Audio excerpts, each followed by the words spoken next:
Olá, estamos aqui no Festival de Crowdfunding. Esse festival é um festival de financiamento coletivo. E a gente encontrou uma história muito bacana aqui de um escritor, o Ricardo Kelmer. Ele aqui ensina para a gente como fazer esse livro, um financiamento com financiamento coletivo, né?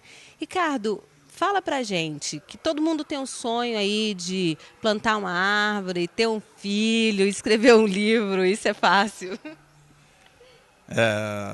Fácil pode não ser, mas bem mais difícil cuidar do filho, né? Cuidar da árvore e vender o livro, né?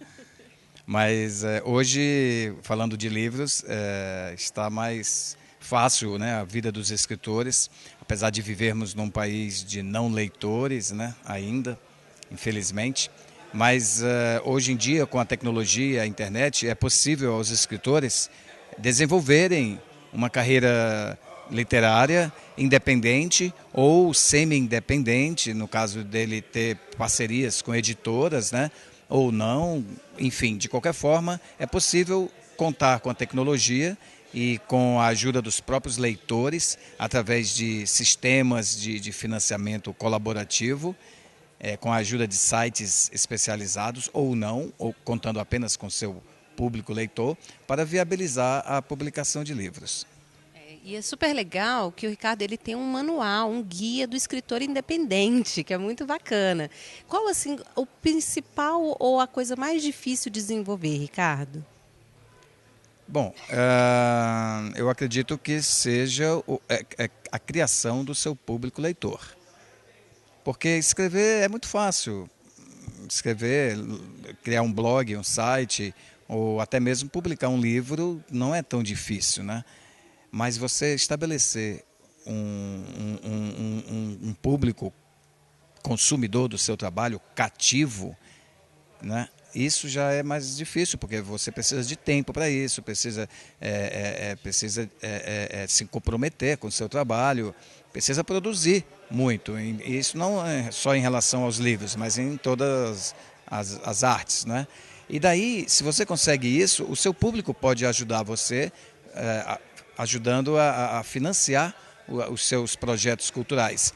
E a outra vantagem disso é que quando você for, num futuro, negociar com uma editora, você já leva o seu público, né, ou seja, o público comprador potencial do seu livro, você já leva com você na negociação do contrato com a editora. Então isso é vantajoso para o autor.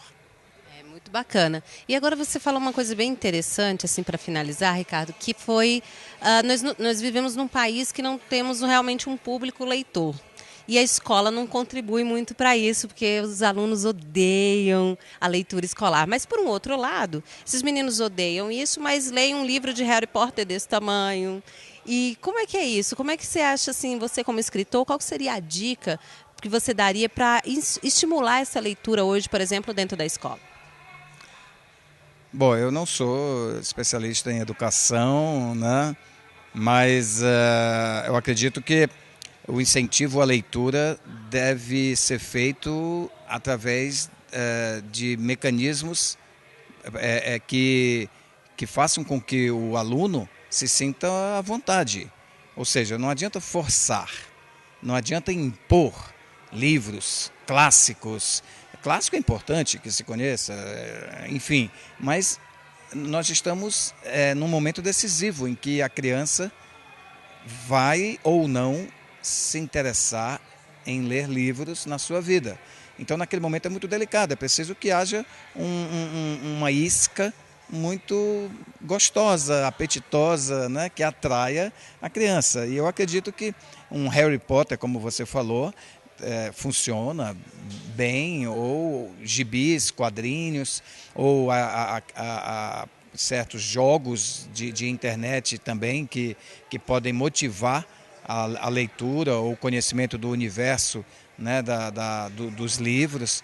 Enfim, tem que se procurar opções criativas para resolver essa questão, né?